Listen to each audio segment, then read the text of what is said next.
Welcome to Freeform Radio on the Freeform Network. You can follow us on Facebook at Freeform Network, on X at FFR Podcast. Remember to send your questions and suggestions to ffnquestions@gmail.com.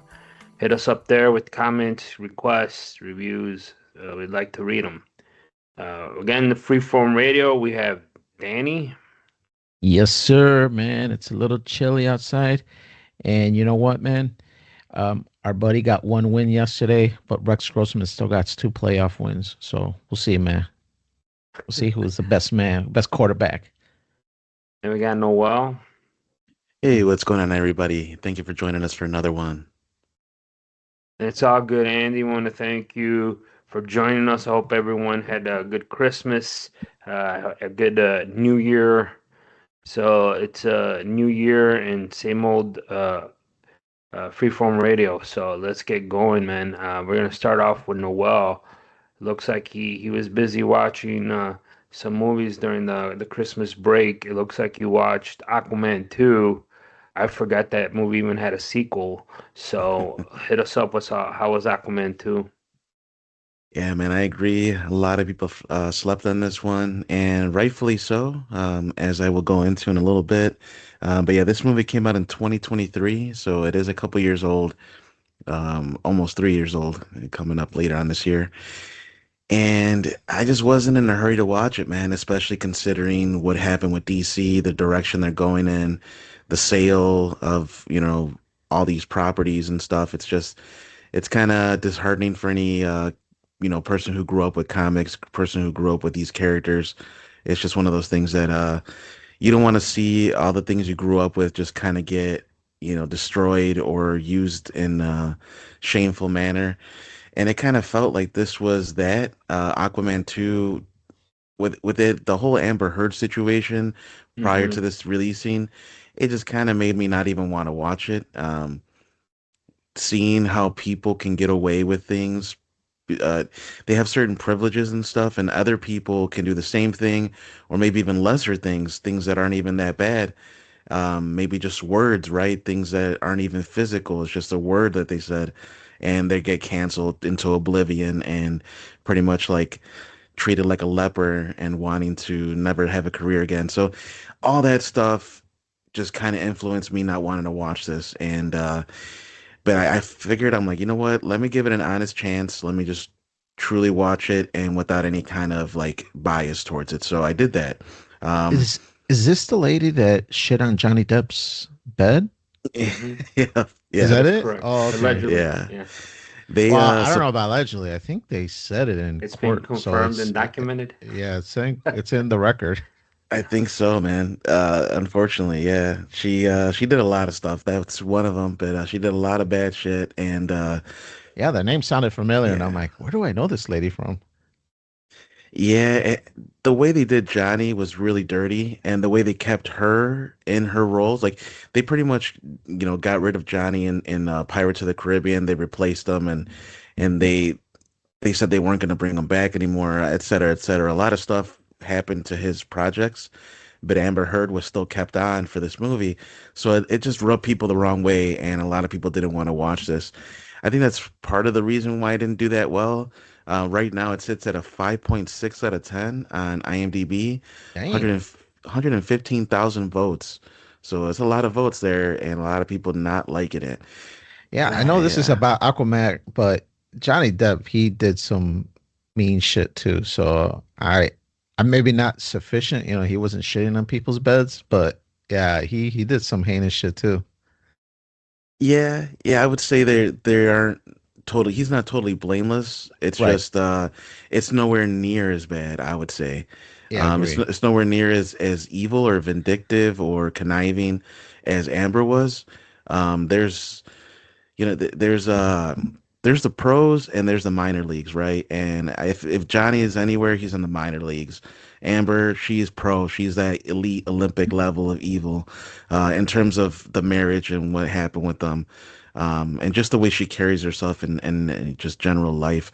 But supposedly they cut out a lot of her scenes, and I wouldn't know because I don't have the director's cut or whatever.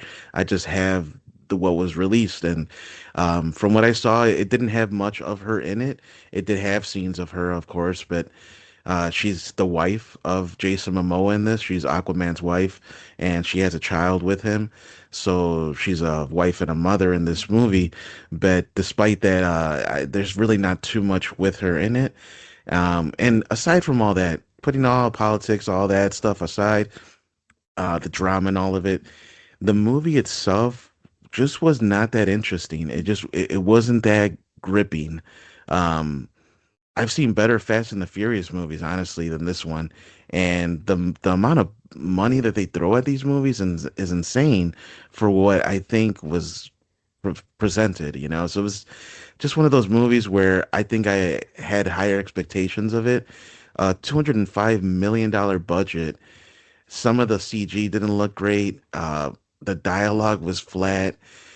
They try to make emotional scenes that were kind of like not hitting, and the major boss battle at the end, or what I would call the boss battle, the climax, the finale of it, was ended so fast and so abruptly that it didn't even give a chance to really have an impact. It's almost like, have you ever heard of One Punch Man? The name is No. familiar. It's that cartoon, right? Yeah, it's an anime where a character, he just punches one time and he kills the person or I'm defeats the sorry, person. anime. It's not a cartoon. Well, I'm not gonna get stuck up on it. no, I hear you. But yeah, I think Noel Junior's showed me some of that stuff before. And it just kind of felt like that. It felt rushed. The very end, they set up this guy to be super freaking powerful, and they give like all this backstory. Like, they it's like what is it called? It's this substance that's like in myth. It's like I forgot what the scientific name was, but it's essentially a form of energy, but it releases CO2 and it will heat up the planet if you use it too much. So they like hid it away so that people couldn't use it. And there's this like demon thing that uses it that's like his source of power. And so he uses the main villain of the first one to try to manipulate him into releasing him, the villain, right? And Jason Momoa is just trying to be a dad. He's just trying to do his thing, laid back and everything. His brother that he beat in the first one is still in prison, and he has to break his brother out of prison to help him fight this demon thing. And in fighting this demon thing, they beat it in like less than a minute. And it's just like, all that? I watched this for 2 hours for that? I'm like, I felt kind of just, and it's 2 hours and 4 minutes.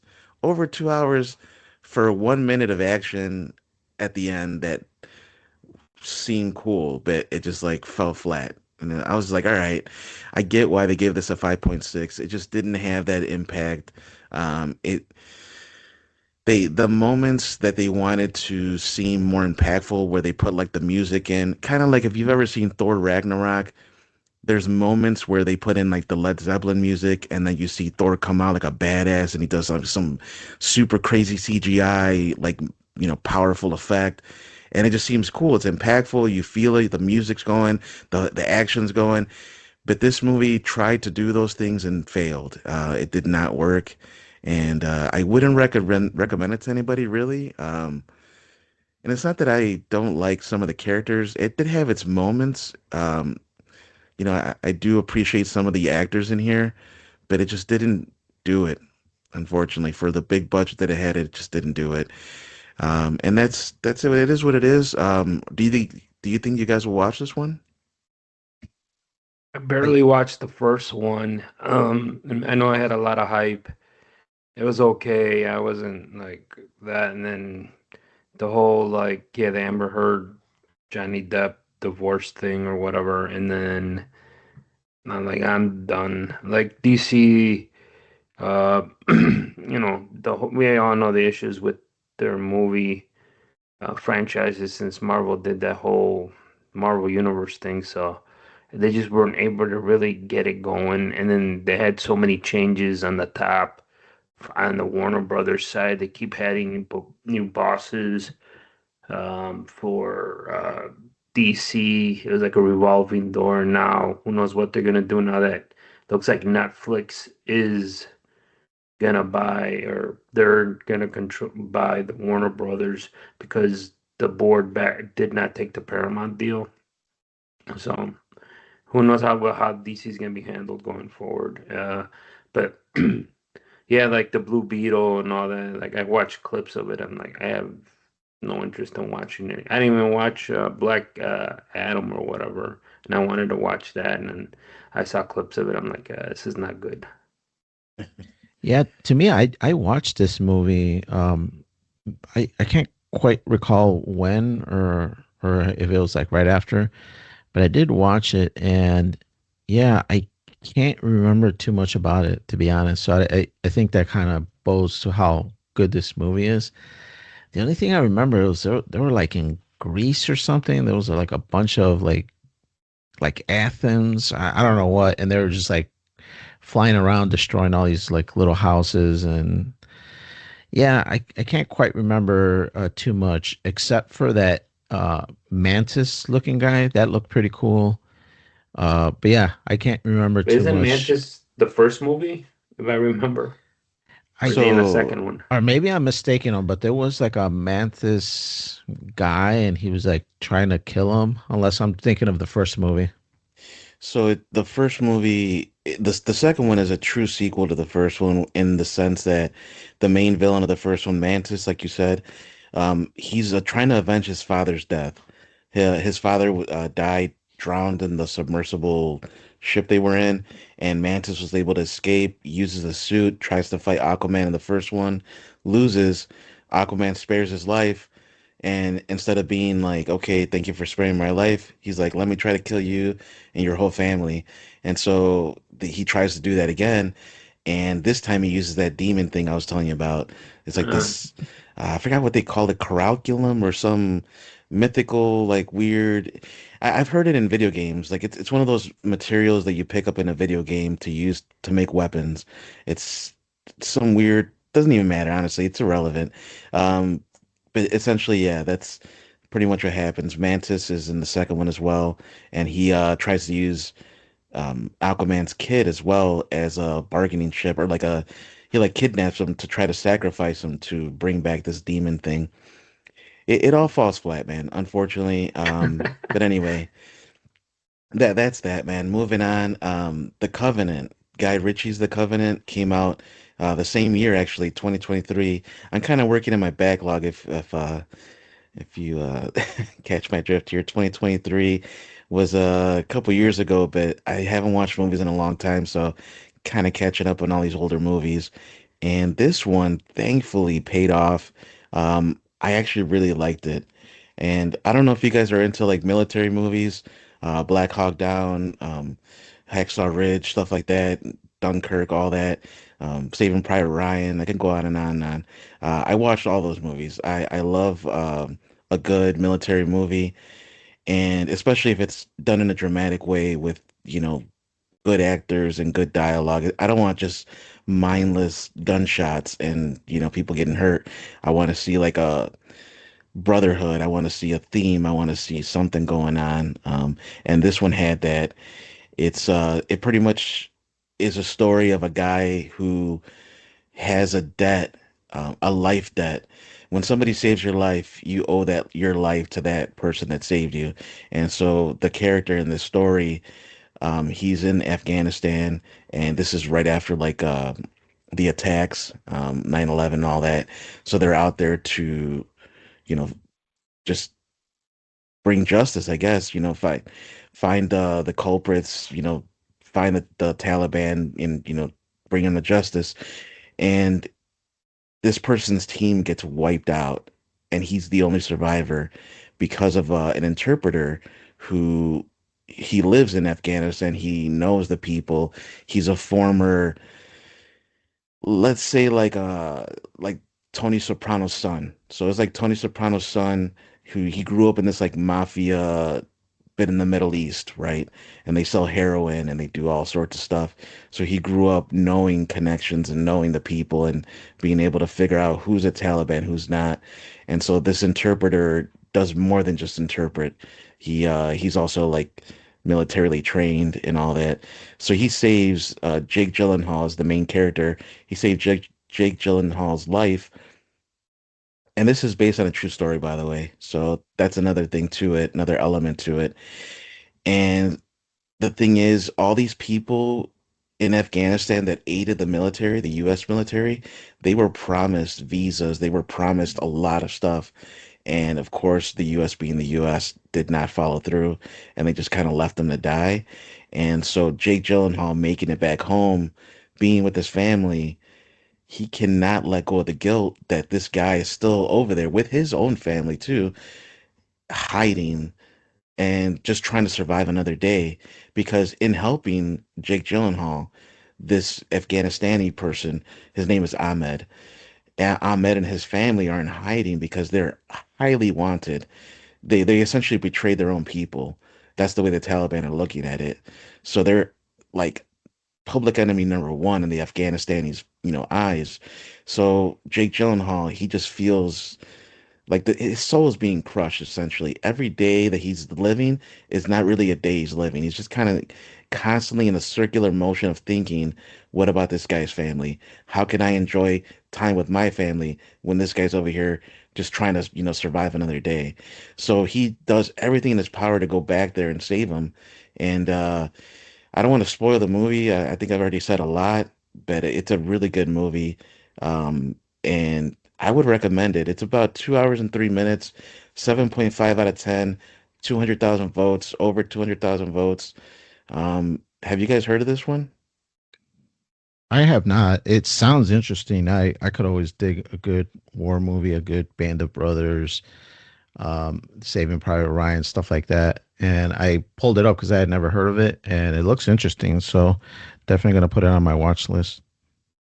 For sure, dude. What about you, Andy? No, I haven't heard it. I don't know. Guy Ritchie's always made decent movies, so I don't know. I might check it out. For sure, man. And yeah, this is another one of the Guy Ritchie movies that, was really successful. He's done a bunch of good stuff. So it's definitely one of those, if like Guy Ritchie's types of movies, Wrath of Man, Covenant, Gentleman, um, he even did Aladdin. I forgot about that. Wow. Sherlock Holmes Sherlock with Holmes, Robert both of Downey. them. Yeah, Yeah. And he's done, other movies with a lot of British actors. He did Revolver with Jason Statham, Snatch, Lock, Stock, mm-hmm. Two Smoking Barrels. He's done a bunch of, good British movies, but also now this one's, traversing into the just globally, it's not just British anymore. So definitely worth a watch. I actually highly recommend it if you like military movies. And real quick, I'll just finish it off here. I finally beat Horizon Forbidden West. Not the DLC, just the main story so far. But it was Nice. really exciting. I'm not gonna go into too much detail, just really quick, the story. It picks up after the first one, and in this one, he beats the main villain, and he's trying to bring back the AI that's helpful. And at the end of this one, there's going to be I believe, a third movie or a third game, and there's also going to be a DLC that I have to get through. So once I beat the DLC, I'll give you guys the full recap.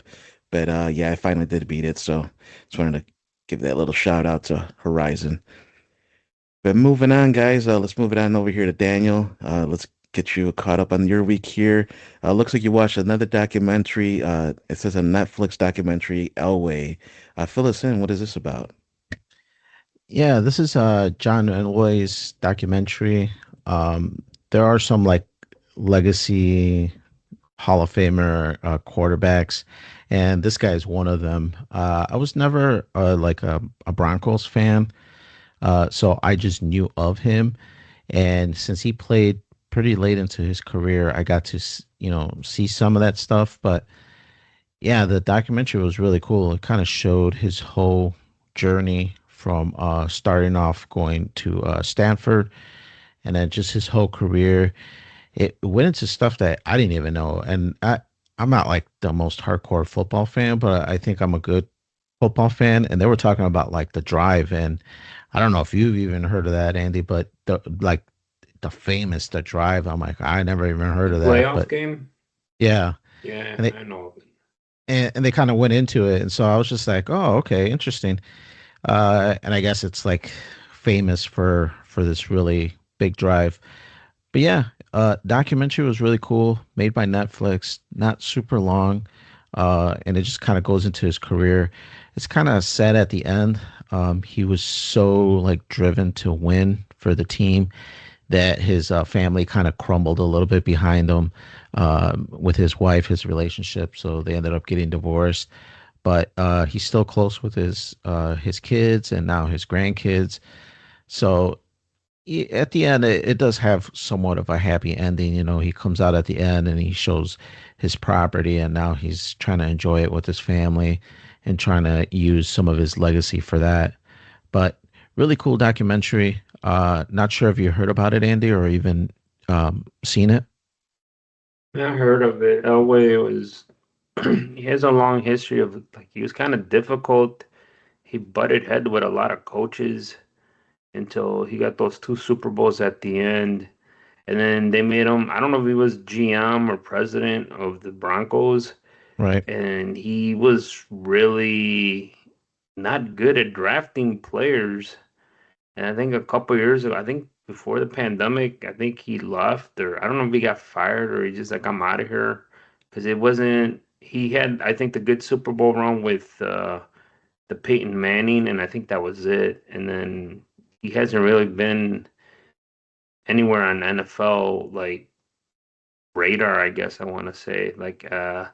So yeah, I mean, but I know he had a good college career. He was highly sought. He had a good game. I think he had even a big game in college where the band went marching into the field or something, right? Did they talk about that? Yeah, they did talk about Yeah, that, how the play was technically not over and the yeah, band started marching on the yeah. field. And they won it or whatever. Yeah. So yeah, like I said, Elway, yeah, he's a Hall of Famer. Um, I just know he had a long run and he didn't win them till the end with the coach that went to our alma mater high school. So our high school, he went to Leiden. Um, I forgot his name, but yeah, and then they won it, and then he retired after winning the second Super Bowl, I believe. So yeah, Yeah, very cool documentary. Especially right now since football season's in high. Um, it's at its peak right now, so the playoffs. it's yeah, with the playoffs going on right now. So it's really cool to watch. Enjoyed the documentary. You should go check it out there. I'm assuming you didn't watch this, Noel, but very interesting, even if you're not a football fan. So you might want to take a peek. Something else that I did is I haven't been playing a ton, man. I haven't had a lot of time. Um, I don't know why. I just haven't had a chance, and I kind of go through spurts where I don't really dig a game, and I'm not really playing a lot. But I finally beat one. Took me a little bit of time, but I finally beat RoboCop, Rogue City. This is a game that came out in 2013. Picked it up last year, I think it was. Uh, Not this past Thanksgiving or Black Friday, but the Black Friday before that. Got it on sale, and I finally beat it. Really cool. It's kind of budgety, but at the same time, a good. You know how they say like AAA games. Well, this is like a double A, but with a lot of polish and very cool. Some jittery stuff, some kind of graphical stuff every now and then, because it doesn't have that AAA polish, but really cool. I really enjoyed it. Story was kind of predictable, but what do you expect from RoboCop? But the way it came together was really good. Typical stuff that you would think you can do. You go around just blasting people away. There's a bunch of like the little tropes. You get to see that big robot that was high on narc or nuke or whatever it was called. Uh, you get to see some recaps and people mentioning like the old CEO or whatever he was, Dick Jones, and you just see a bunch of little like nods to the movie. So it was really cool. If you're a RoboCops fan, this game is really cool to play. And I think right now it's probably the cheapest it's ever been. I think it's like $20 regularly, or at least when it's on sale. So Really cool game to check out. Noel, I know you're a gamer. I'm not sure if you had a chance to even mess around with this. Really cool. There's even a part where you could shoot the guy in the dick and you get a trophy. Because that because that's a famous part What? from the first movie. Yeah. Yeah.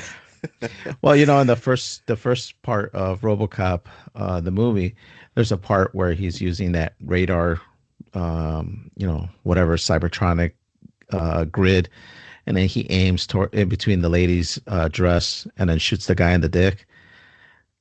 You remember that from the first movie, Andy, or am I making Yeah, I this up? remember that. Oh, Yeah, I okay. remember. Yeah. Yeah. that So, bald-headed guy. Yeah, he was yeah, like robbing a gas station or something. yeah. So No, if you he do, was trying to assault this woman, like he was in a raper, and then RoboCop came up and he saved her life yeah, from the for first one. sure. So there's a trophy if you do that same thing again. So yeah, it was really cool. So really cool game. Did you even hear about this, Noel? Oh, for sure, dude. I actually bought this one a while back. I guess I never discussed it on the podcast, but yeah, I ended up beating this probably over a year ago. And then it came out for free on the PS Essentials or whatever, PS Plus. And now it's on sale online on Steam. Ended up picking up on Steam because they came out with it was supposed to be a DLC, but it's a standalone game that's like a sequel to that first one. Yeah, So yeah. I'm gonna be checking that out. But I actually really dug it too, man. I didn't have that high expectations going into it, and for being an Unreal Engine game, I thought it ran pretty well. It looked great for sure, and I got what I wanted out of it for the price point, because it was like under $40 when I bought it. It was like, I don't know, $30 or something like that. And I wasn't expecting too much. I would say it's like you said, it's like a double A game, but it was like polished up pretty well. And I didn't experience too many issues with it in terms of bugs. I think I had one bug and I just had to reload the game and it was fine. And the story was like, you know, it was all right. What I did like is it does continue with the story of the movies. So if you watch the movies, you'll fit right into that. But it was cool.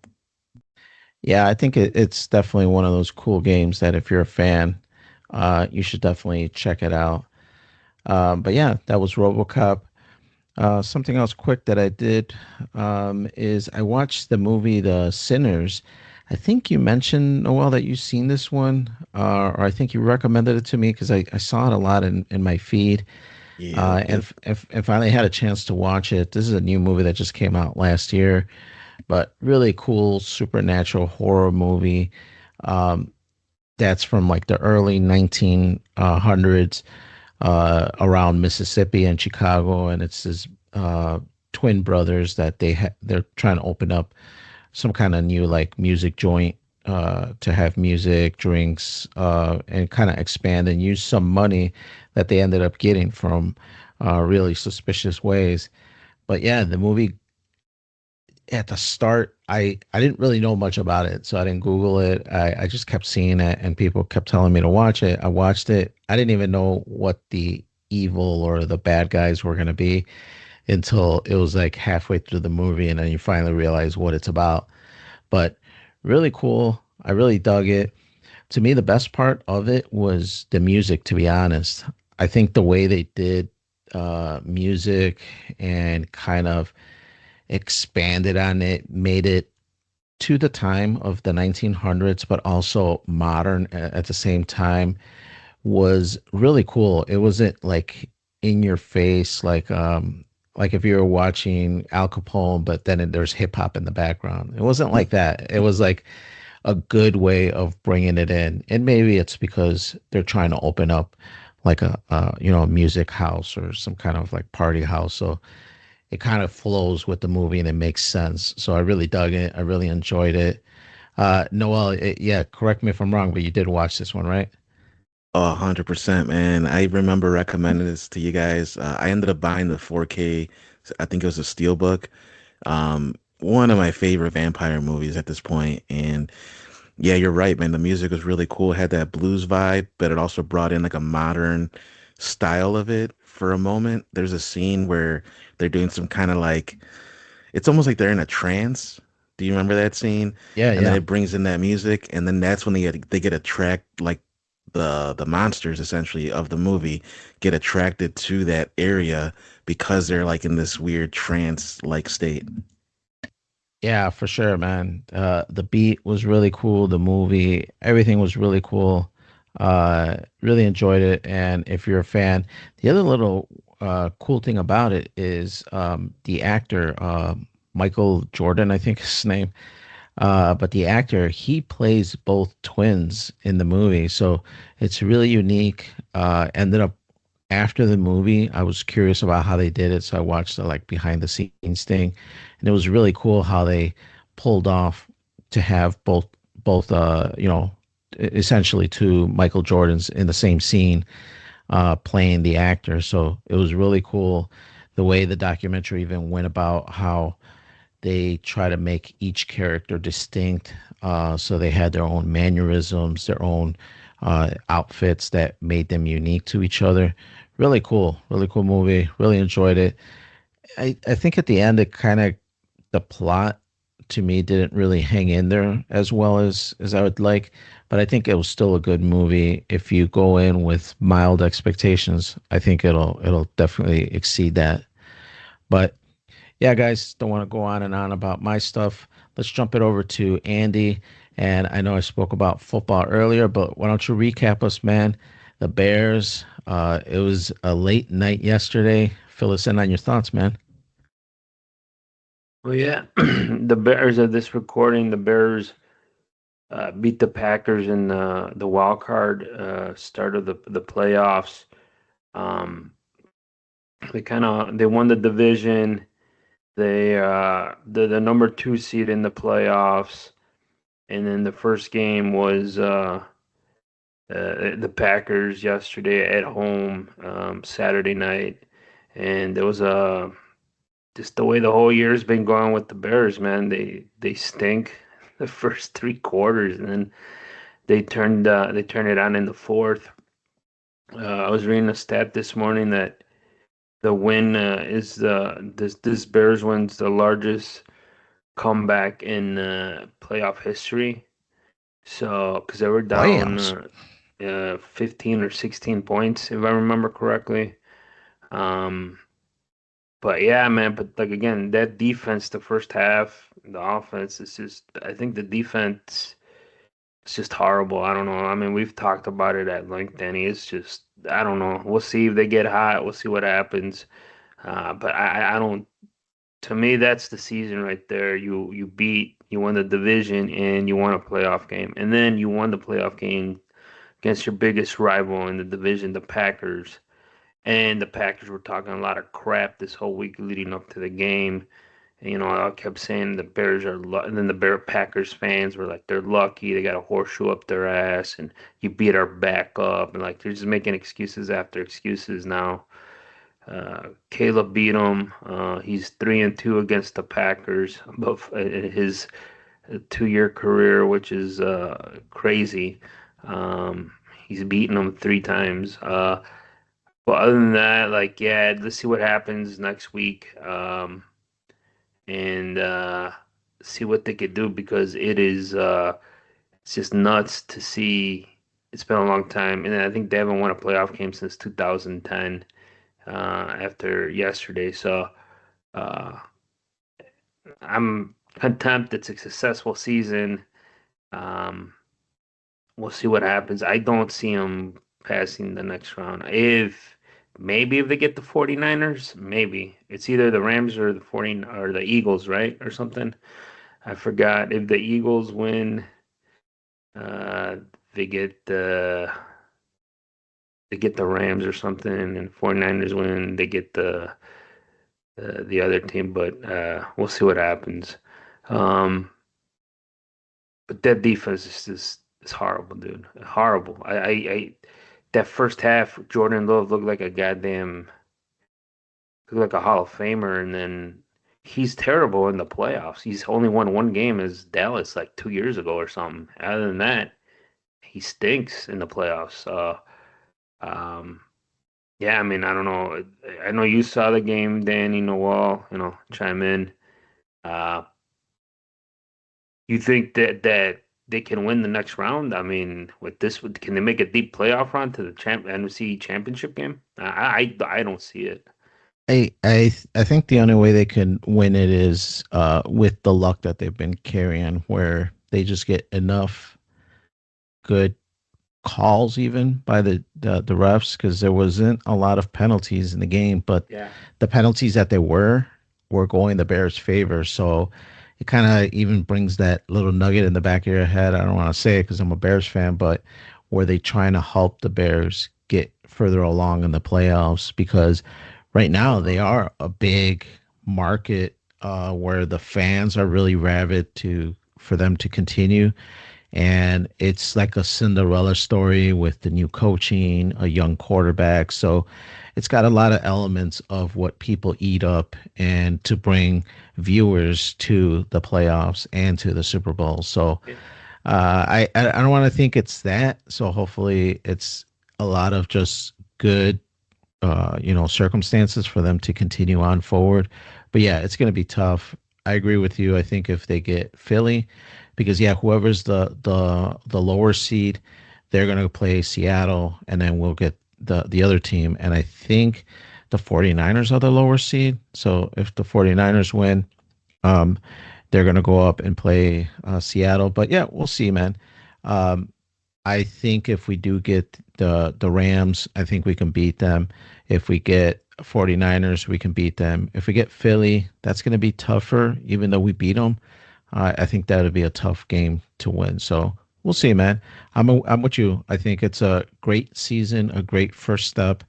Obviously, I want them to go all the way, but I'll be content with what they did last night. Yeah, I mean, I didn't even look at the line. I know Friday it was I think early last weekend, I think the Packers were favored by a point and a half, and then it turned into Vegas couldn't make up their mind. Um, and I think it was a pick'em game, so like they didn't. I don't even know when that means in gambling because I've never really ever really seen that. Um, and you're at home in a playoff. Usually, I mean, you get like 3 points right off the bat. But so, like I said, and then like the head coach of the Bears, Johnson, some of his play calling was off. I felt, and he was super aggressive. I think where he shouldn't have been, and like I think he should have ran the ball more early in the first half, eat up more of the clock. But I don't know, man. He was just throwing it everywhere. Like it's like this is definitely not your dad's Chicago Bears. They're slinging it everywhere. And the Packers came for some reason in the second half. The Bears all of a sudden were able to stop the run. Right, that guy is it Jacobs from the Packers? It looks like he was averaging 3 to 4 yards a carry. It was like insane. Even after the he gets touched, and then the Bears defense second half they couldn't get shit anything on running the ball. And I was just like, I don't know what's going on. Like none of this shit makes sense. But hey, man, bear down. Let's see what happens if they keep going. Make a hell of a run. But this season I think it's successful. Let's see what happens, and hopefully they can keep the momentum going. But sometimes that with that D, yeah, I think they have a better chance at. I see them. I mean, they can beat the Eagles. Uh, the Rams because the Rams were losing that game, right? And I was just like against Carolina, and then I can't even see them beating the 49ers. That came down to the wire too, and it was a road game. So right now, whoever they play next, they're playing in Chicago. So we'll see. Unless Seattle loses or something, then man, you might have all home games. So yeah, we'll see what happens. Did, But did you watch it, Noel? I know that in my house, just because of all the playoff fever and the Bears making it to the playoffs, Alana was really interested and watched it. So did Junior, even though Junior's not the biggest football of fans, but he was really invested and watched the entire game, and he was into it, man. He was into the excitement of the final fourth quarter for sure. Oh, nice, man. Yeah, I had intentions of watching it at work. Everybody was hyping it up. They're like, "Bear down, go Bears," all that. I was like, "Yeah, let me watch it." It's on a Saturday, which is unusual, but unfortunately, I was playing Horizon Forbidden West, and it got away from me. And then I was like, "Oh shit, it's 10 o'clock," and I'm like, "Let me see who won." And I was like, "Okay, yeah, it's over." They won though. They won in the fourth quarter. I saw like they came back like a crazy deficit, and I was like, "All right, man, this must have been an exciting game to watch." I got, and so yeah, the last one they did with the Packers wasn't that into overtime as well? Yeah, and it was like uh, a big throw by Caleb to DJ Moore, and then for them to get the go ahead in this game, it was another throw to DJ Moore, and then the defense got the stop at the end barely, right? I was like, it's when he was just like standing back there and he threw that Hail Mary, and I'm like, here we go. And it landed right in, was it Gordon's hands and he dropped it. I'm like, at least catch the damn ball, you know? But anyways, yeah, like what's funny, Noel, is you were playing and like there's all these videos that pop up in the next that night or the next morning. People are like in like local concerts in the city and they have the Bears game in the background while they're doing their music thing. And they pause. You can see them stop playing music because everybody's watching the big screen in the back to watching the Bears game. It's I've seen that for the both the Packers game, the last couple Packers game, and this one yesterday. It was I think Bill Murray has like the actor has a group and he was doing some show and he had the Bears game on the big screen in the back while they're playing music and they're all watching when the final drive in the at the end of the game, which was I thought was just hilarious. I saw I saw a meme of a Packers fan watching the game, the one where they lost in overtime, Hmm. and I could just see them little by little, the rage increasing and increasing. And for the Bears to win yesterday against the Packers again, and now get them like their season's over. They have to pick up the ball, go home. That already, as a Bears fan, should be like Yeah, great. So no, exactly. Like, and with these two wins this year, um, and then they had a win at the end of last season. The Packers fans used to be like so cool and chill. They're like, oh, good, they were like cool. Now that they're losing, they're like total fucking assholes. Like, I'm shocked the 180 they've done, and we'll see what happens. The Just definitely the rivalry got renewed big time because you see the talk show host from Milwaukee, the radio stations in Wisconsin just talking. It's being like real dismissive of the Bears. So to me, that's a really good thing. They know that the change is coming. They're scared of what they're seeing after they had a nice run and it looks like Detroit's windows closed because they fired their offensive coordinator. And then a little bit before we jumped down, I was watching some of the NFL Network and ESPN. They were talking about LaFleur's job is in jeopardy because he's coming into his final year of his contract, and then they haven't like he's hit the ceiling. Like they can't win in the playoffs and they have decent runs during the year, but he has a big winning record, but in the playoffs it's something different. And then this collapse, the two collapses against Chicago, and then this one in the playoff is historic. Like it was the first time the largest deficit any team has come back. So they think his job's in jeopardy.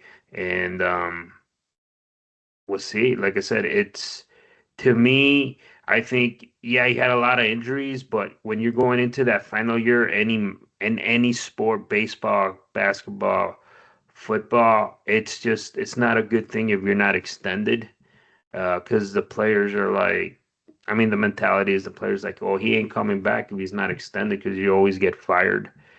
And now there's rumors that the old Ravens coach Harbaugh might go to the Packers. It's like the rumors is like the Packers are, but early on it was the Giants, but now everybody's saying the Packers all of a sudden. So I think because they have a new president. I think I was hearing that he didn't hire him, so we'll see. Like his job's on the line. So um, yeah, I think he's gonna get fired personally. Like the two Bears losses this year, and then they see what's happening here in Chicago. I mean, like you don't want to talk about next year, you don't want to talk about now, but with Ben Johnson and Caleb and the offense, now they just got to work on that defense. We'll see what happens. It's going to be interesting to see, and the shakeup in the NFC North is coming. It's coming fast because I think even the guy in Detroit, is it Campbell? I think his time's going to come up soon too. So, any final thoughts on the Bears, guys? Yeah, I wouldn't get too ahead of it. I mean, Ben Johnson's doing good this year, but Lafroy or whatever the heck his name is, he came out his first couple years really hot as well. So it could just be a tough patch. Usually when teams are playing well, they tend to just let people leave the organization because they think they're like invincible. And, sometimes they get rid of key players, and those key players are needed for your team to succeed. So, uh, yeah, I mean, just look at the trade to get rid of a lot of their defensive players on the Green Bay side. So, yeah, we'll have to see. But it's really excited to be a Bears fan right now. Yeah, like I said, it's exciting. And one more thing, the Packers thought they were going to be contenders this year after they got Micah Parsons, and one of the reasons Dallas got rid of him is he's injury prone, and then he got injured. So they thought with him they were going to go to the next level, and it didn't happen. So, but hey, man, Chicago's still in the playoffs. Let's ride the wave and see what happens, man. The Bears, it's been a while since we've seen this, and let's just fucking ride the wave, and we'll see what happens. But let's switch it up here. The guys earlier were talking about some games. My article is a little bit about gaming, so let's go to our article of the week. So this article popped in my feed when I was gaming more on the PS3 and PSP and all this stuff. Even when they released all those NES minis and Super and Sega, like even arcade one-ups, for some reason those were able to be well, the PSP was and the NES minis and arcade. Well, you could jailbreak them technically and add more stuff. So PlayStation's always been a bit of a challenge, but there was an exploit trigger on the PS5 and PS4 that if you have this game, Star Wars Razor Revenge, you can use that to exploit jailbreak your PS5 and PS4, and the game has jumped, according to the article, 1,000% surge in prices for the obscure remaster of a 24-year-old Star Wars racer. And so the PS5 and PS4 jailbreaks have been possible for years, but most of them have some serious caveats requiring you to start from a console running old firmware. An exploit called Master One Core allows hackers to jailbreak these consoles through a modern firmware series. The one problem is that the Master Guide requires you to own a PS4 version of a PS2 game, Oakage, Shadow King, which is a digital only release. But now with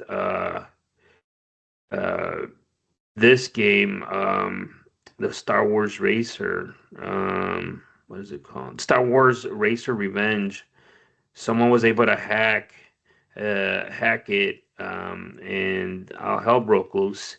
And it said that they had estimated less than 10,000 copies of this disc out there. Prior to the news, the exploit making the rounds, the Racer Revenge were regularly selling for about 30. Now the sales have exploded, and some prices reaching us to 300, and some has gone up to four. Um, and I saw another thing on it that with this exploit, you could load. You don't even need the disk like previous, jailbreaks. You just load it into uh, the games that you want to play, or retro games, current games. You put it on your hard drive, and you can just start playing. Um, and I was watching this guy talking about that Sony has a real issue because this is not a software issue. This is a hardware issue, and this is like a really true jailbreak. So to me, like I still retro game. I use my PS4 more as for movies. I played some games here and there, but rarely. I do have NES Mini. I was telling Dan I bought one recently that has been modded to fit. The guy had the whole library in there, and I paid like $60, and I got a couple other things. But I think for gamers now, jailbreaking your systems is, I think it's not as techy. You don't even be a nerd to do it. It's getting a lot easier to install stuff on there. Um, is this something that you guys have this game, or is this something you would be interested in doing with the current PlayStation 5, or even trying it on a PlayStation 4? Or are you just comfortable with running games on emulators on older models, or even like Arcade One Up? They have been jailbroken and been modded and put emulators to run games on those systems. So again, like, is this something that you guys would be interested in, or are you just cool just playing mods, or depending, I guess, on the system that you have a favorite uh favorite that you want to play. Like I like playing on Nintendo and Super Nintendo, so those are really small files. But I know as you get into like N64, PlayStation, and PlayStation 2, those take up a lot of space. So again, was that something you guys would be interested in doing, or do you think I'm gonna just buy digital copies or buy the old disc? Well, for me, it's a little complicated because I have a PC, so it could probably do it better than the PS5 would do it in terms of running emulation stuff. Where I could see it really being beneficial is if we can somehow get the PS5 games to run on there, so we can get those for free essentially. Yeah, And you can I just think you download can do PS5 that. games. Yeah, Yeah. I that think what the yeah, guys talked about said you can do that with this hack or that jailbreak or whatever. yeah, that'd be cool. Yeah, What about to you, me, Dan? I don't think I'm interested in this PlayStation 5 exploit. And from what I was reading from a couple other articles, because when you sent this, Sandy, I was just like, yes, I had just heard about this a few days ago. Some of the other articles that I was reading, and maybe it's that this thing is really evolving really fast, Mm-hmm. but that the thing is opening up the possibility for the homebrew community, but that there wasn't a ton just yet. But yes, eventually it's going to open the gates for all kind of emulators. But I've done emulation on systems before. I did my Wii U with emulation. The only problem is that if you don't do it regularly, I'm not some kind of master hacker. So if I don't do it regularly, I forget how to do it. And then, a year, 2 years go past and I want to upload something or I want to play it. And now I got to remember what are all the steps to get this thing to work again. And I basically have to go down the rabbit hole again. So I think the difference with this, kind of like you mentioned, Andy, is that this is hardware based. So maybe it'll make it easier. I'm not really sure. But Sony has been aware of all the exploits in PlayStation 3 and PlayStation 4. Notoriously, the web browser was one of the exploits that people would use to hack those systems, as well as like the USB Mm-hmm. transfer of games. Saves was another exploit for them to get inside and insert kernels and stuff to be able to hack those systems.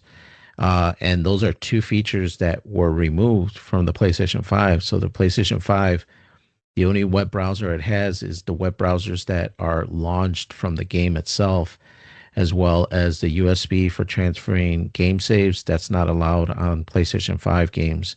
So yeah, they've done what they can, and I think it's made it quite a few years without it being hacked. So this is the first time that it sounds like it might be possible. But yeah, I'm kind of with Noel. I think the PC community, it gives you more avenues, more power, more possibilities, easier way to create file structures and be able to get in there. But yeah, I guess if you want to do some gaming on the couch, this might be a good alternative. Well, that's why I said, like me, I gu- I guess I'm a more of a retro gamer, so I've bought the HDMI sticks and all that, and the older games run great, like, with the emulator that they have in there, like the Ataris, the 2600 NES, Super Nintendo, Sega, Game Boys, Game Gear, all that crap. Once you start getting into the PlayStation and N64 and higher, a lot of it's weird. Some of it doesn't run right. It gets stuck. I don't know if that's like a processing thing, or it's just the emulator can't handle that much, or it's the hardware, which I'm thinking that, and I don't see why I guess the PlayStation couldn't handle that. But again, I get it.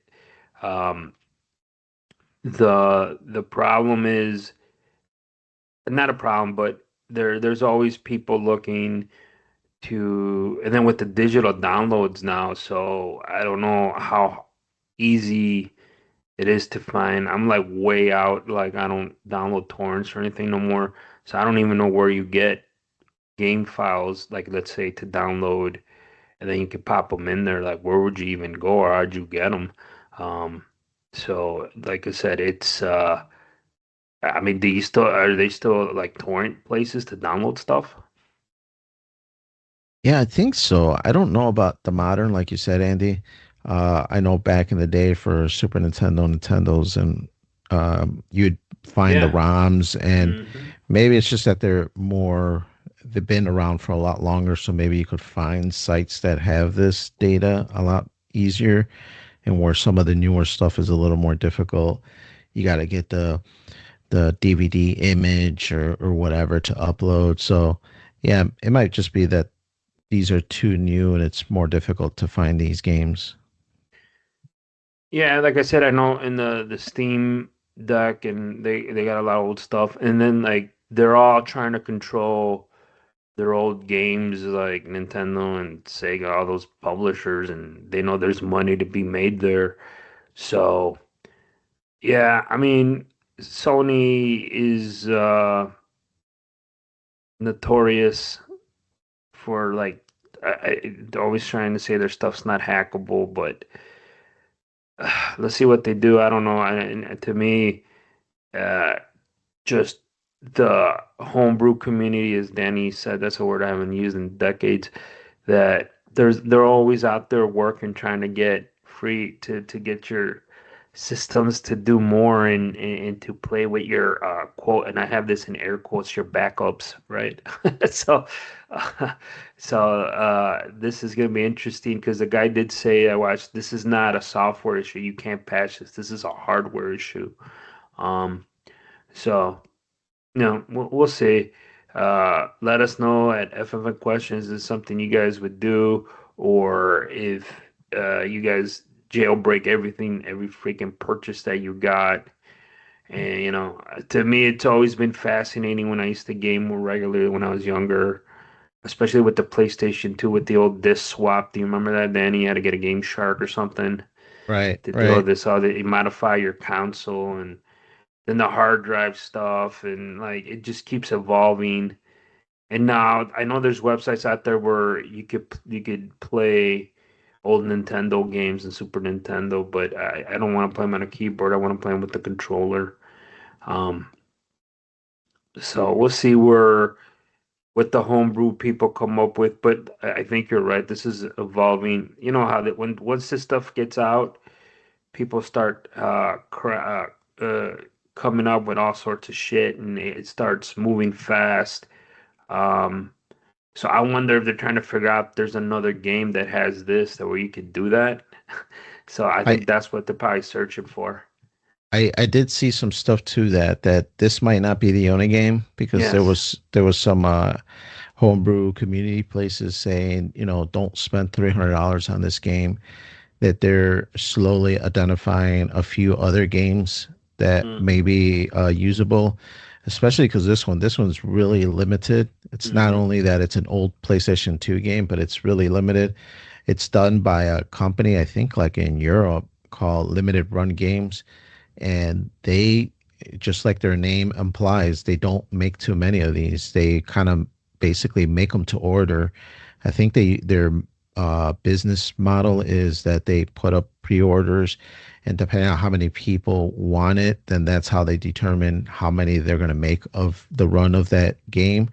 So yeah, there might not be that many copies out there, but yeah, from these articles that I read, it looks like they're they're trying to identify other Yeah. games that maybe they can do the similar Yeah. exploit. That was one of my things is like, oh, they found one. They're gonna start going in there to see who made it, what's in there, and they're gonna try to identify some other games that might have that exploit or whatever it needs. Because I'm like, there's not just this one game like out of that massive library, right? So I'm pretty sure there's gonna be more that are slowly gonna start trickling out. So let's see what Sony responds with. I haven't seen any type of a response. They normally don't with this type of stuff, but we'll see. Yeah, for sure, man. We'll definitely have to see, and everybody out there, I guess we'll have to see next time we talk, man, because that's it for this episode. We'd like to thank you all for listening. Remember to follow Freeform Network on Facebook and X at Freeform Network.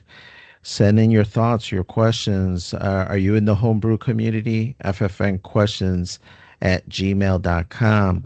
Visit that webpage, freeformnetwork.podbean.com. There you're going to see all the latest stuff, all our latest episodes, all the links, and all the different podcast services that carry us. I mean, we're climbing up there, Andy. Man, we're like 260 plus episodes in there, so go check them out. But for Freeform Radio, my name is Daniel. Got with us today Andy. It's all good, Andy, and hope everybody had a good New Year and bear down. And we got Noel. Hey, everybody. Thank you for joining us for that another episode here. Really appreciate you all. Yeah, for sure. And again, this is Daniel. Hopefully by the time this drops, the Bears are still in the playoffs. But we'll just have to see. We'll catch up with you guys next time.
That was cool, Dad.